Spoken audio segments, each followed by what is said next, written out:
I have a welding blanket here, and I have some of my old ARF, or Aircraft Rescue Firefighter, the jacket sleeves, and see, it's double pocket. It's like a pocket. It's nice thick stuff, Nomex, and it's real thick and nice. So it's gonna be another pocket. This is definitely triple to, well, it's quadruple layered, and I have it up on the valley. And, I'm just gonna set this here, get it nice and uniform, and that'll keep away from that valley engine heat. So this cooler is right here, sitting in the valley of the engine. So that's what I'm talking about. So it's right underneath the supercharger. It's right underneath it. So it's definitely, I'm not putting the thing back on without this some preventative measures. Anyway, I figured out how to fit this big 100mm turbo, and there's no way to do it under where I thought I could. Well, I was going to do twin turbos at first, and then I decided to do a single turbo, considering just because this thing is going to produce a lot of exhaust gas. It's already supercharged, so there's a lot more exhaust gas being pushed, so I can push a really big, nice big turbo. And I got a twin scroll, so pretty much I'm going to run it, because the throttle body's back here, and if you measure it up, if you add the pipings from down there and you come and you wanted the intercooler and come back up, and then it's actually longer there than where I'm going to put it. I'm going to put the turbo system. It's going to come off the exhaust. I'm going to still have those nice fat AMG cats on there, and it's just going to come to the back. It's going to be more like it's going to be a trunk mount turbo. Well, it's like a rear mount turbo, but I'm going to build a box for it in here. Of course, once it's done, it's going to be covered. I might have a little opener just so you can see the turbo and everything, but it's going to be covered, and it's going to have heat treatment under it so it doesn't warm this up too hot. But this will be transformed into where the turbo is going to be, and the methanol injection is going to be, and I'm going to use like a SL500 fuel pump, because I don't want to use a SL55. It'll be too much overkill. I got both. I got a Veyron pump in this right now, but I'm going to use one of those pumps and see how it will work with scavenging the oil drain for the turbo. And as far as where the oil drain for the turbo is going to go, this is going to be scavenged, and I'm going to intersect it with wannabe oil dipstick, which is just totally useless right here. I guess it's to stick a hose in for lazy AMG mechanics, could suck the oil from here with the tube. I don't know.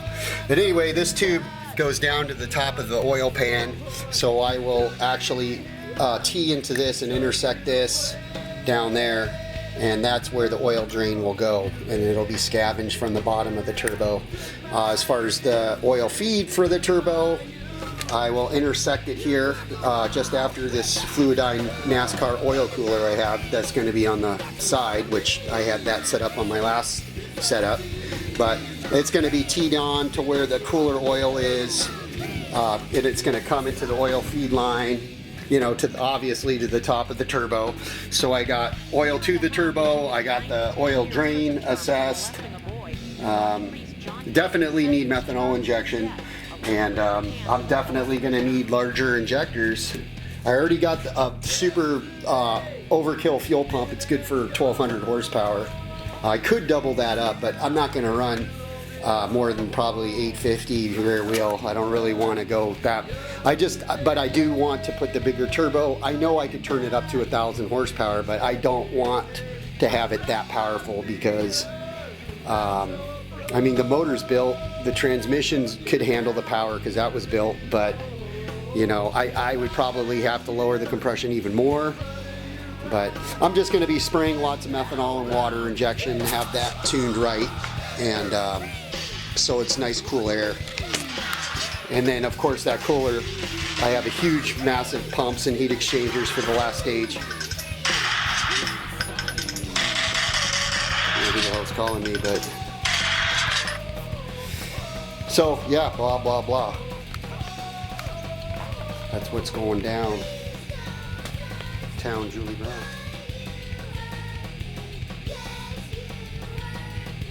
This will be the last stage of where I'll spray the methanol and water. This is right after the cooler. The furthest away from the intake temperature sensor, which is it's right in there, as you can see, right on top of the Y. You can't get too close to it because once, if water hits it, or water or methanol hits it, it'll give it a cooler reading, and yeah, it'll make more power, but it won't be safe power. Your engine up real quick. So I think I'm gonna go with probably a smaller nozzle system. I'll go with 2 pH or CM. Is it a CM? Whatever it is. 5. One here, up here, and one right here. And these will spray. Instead of having one big one that's going to gouge, I'm going to just do 2 smaller ones, and they'll spray right here. Onset probably right when I'm getting about over 10 pounds, they'll start spraying. And then of course, before it gets to the supercharger, because I'm having this turbo charged as well, I will have right after the compressor is, you know, shooting the air out, the compressed air, I'm going to spray it. So before it gets up here, yeah, maybe midstream, because I don't want it to start heating up again. Somewhere along the line from where the trunk mount turbo is to here, it's really not that much piping. It's pretty much a straight shot. So you would be surprised how little piping you would think. I mean, you can do an intercooler system and have actually more piping than it going to that trunk, believe it or not. So it's not going to be, that's not going to be too much of an issue. And then I'll have the exhaust for the turbo already right in the rear, ready to, you know, be an exhaust. But it's going to spray, it's going to cool the charge. It should be cooler than just the ambient air that it sucks out, because it's going to cool the charge a good 100, 120 degrees, believe it or not, with a good mixture of water and methanol. And so when it gets into the supercharger, it'll be a nice cool air, so the supercharger won't be taxed. Then it's going to run through and be compressed again. Compressed air is going to be double compressed, because it's going to be compressed air from the turbo, then it's going to be compressed from the supercharger, so then it's going to heat up again, okay? But the goal is to get it in here cooler than you would the ambient temperature from, because I'm going to be spraying before the supercharger. It'll completely be evaporated before it gets to here. However, it will be a lot cooler. When it gets to here. So when it gets to here, it'll be cooler, and then it'll heat up again, of course, because it's being compressed. I have the cooler under here, which is now not going to be submitted to Heat Soak City. And then I got the 2 other methanol sprayers, spraying water and methanol right before the sensor.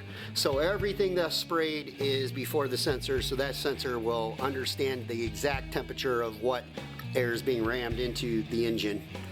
So, and I'll definitely be getting some larger injectors here, the more advanced style they have. So yeah, that's the plan for that. Oh, and I have an extra large heat exchanger on the front that's going to cool here. Of course, it was it's definitely good to go. That's a major, I mean, that thing's going to work a lot easier now that that thing's not going to be getting as hot because I have the valley insulated. So that cooler will work way more efficient. Plus, I kept the stock radiator type water to air cooler because there's no reason to take that one out. And obviously, before I did anything, I separated the system from the coolant system, so it's completely separated already. That's been done, and that's going to continually be done on this car. I'm not going to have it interlooped with the engine coolant. I don't know why Mercedes did that, but it's another thing anyway. Yeah, the little B&W power steering reservoir mod. So it was funny, I did it and then I saw a video